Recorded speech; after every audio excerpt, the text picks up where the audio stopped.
Existe um momento, conhecido por qualquer um que já tentou se acalmar em meio ao caos, em que todas as técnicas parecem se desfazer.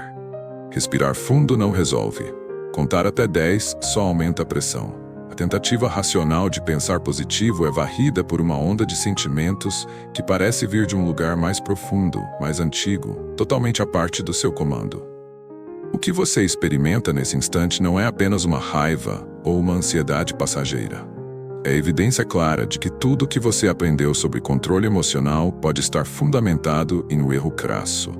Uma premissa falha que, ao invés de trazer domínio, garante a repetição infinita do mesmo ciclo de descontrole.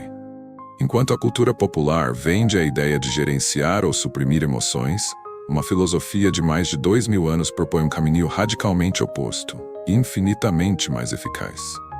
Os estoicos não falavam em controle, falavam em soberania. E a diferença entre esses dois conceitos é o abismo que separa a luta eterna da paz duradoura.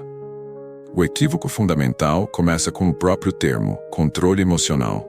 Ele implica que as emoções são forças selvagens que habitam dentro de você, e que você, com a ferramenta certa, deve dominá-las, reprimi-las ou canalizá-las. Você se coloca, portanto, em uma posição de guerreiro contra uma parte de si mesmo, uma guerra civil. E toda a guerra interna consome uma quantidade monumental de energia, deixando cicatrizes mesmo nas vitórias.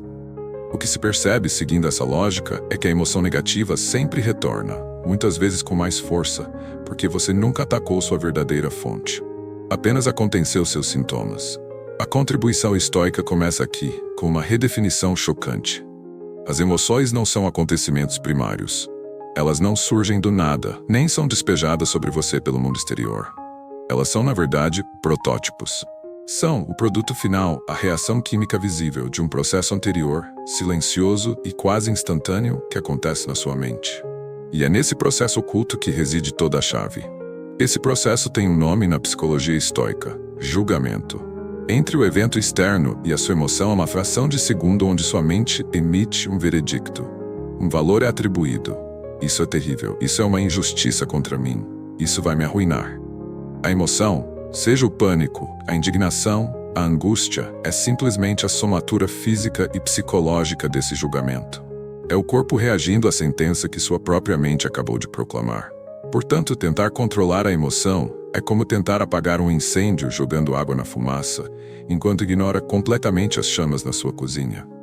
A ação é nobre, mas é fútil. Você está combatendo o efeito, não a causa. Epicteto, cuja vida começou na condição de propriedade de outro ser humano, resumiu essa mecânica com uma precisão que ecoa através dos séculos. Não são as coisas que nos perturbam, mas as opiniões que temos sobre elas. Pense no peso dessa afirmação. O poder não está no evento, está na opinião, e opiniões podem ser revistas. Aqui surge o primeiro insight transformador, que a maioria dos manuais de autoajuda ignora por completo. O controle emocional estoico não é sobre sentir menos. É sobre ver com mais clareza. É uma prática de desmontagem perceptiva. Quando a onda de ansiedade sobre o futuro vem, o praticante estoico não tenta afogá-la com afirmações positivas. Ele faz uma pausa e pergunta, com uma curiosidade quase científica: qual é o julgamento exato que estou fazendo neste instante? E a resposta geralmente se revela como uma crença absoluta sobre um futuro que não existe. Se aquela reunião não der certo, será uma catástrofe. A emoção é apenas o eco dessa sentença catastrófica. O trabalho, então, migra do campo emocional para o campo lógico. É realmente uma catástrofe? Ou é um evento desagradável, contornável, um entre muitos na trajetória de uma vida? Ao examinar e desafiar o julgamento inicial, a emoção perde seu combustível. Ela não é suprimida, ela se dissolve naturalmente, porque a mentira que a alimentava foi exposta. Isso nos leva à segunda camada, mais profunda e pessoal: a identidade.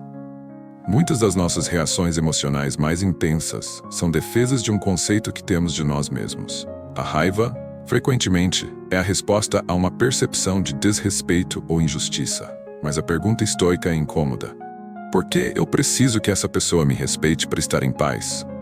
A emoção turbulenta sinaliza um apego a uma determinada imagem, a um determinado resultado, a uma condição específica para que o mundo seja aceitável. Marco Aurélio, no auge de seu poder como imperador, constantemente se lembrava: você possui soberania sobre sua mente, não sobre os eventos externos. Perceba isso, e você encontrará força. A força vem justamente do desapego da necessidade infantil de que o mundo siga nossos roteiros. O controle emocional, na visão madura do estoicismo, é na verdade o controle da dependência. É a gradual libertação da crença de que a sua serenidade pode ser roubada por um comentário, por uma falha, por um plano que desmoronou. Quando você para de entregar as chaves da sua paz interior às circunstâncias, as emoções violentas perdem o poder de sequestrá-lo. Elas podem até bater a porta, mas não encontram ninguém disposto a seguir suas ordens. Existe, porém, um terceiro componente, talvez o mais negligenciado de todos: a preparação. O mundo moderno prega a busca por uma vida livre de adversidades, um ideal impossível que nos deixa emocionalmente fragilizados quando o inevitável acontece. Os estoicos praticavam algo chamado premeditatio malorum, a premeditação dos males. Não era um exercício de pessimismo, mas de imunização.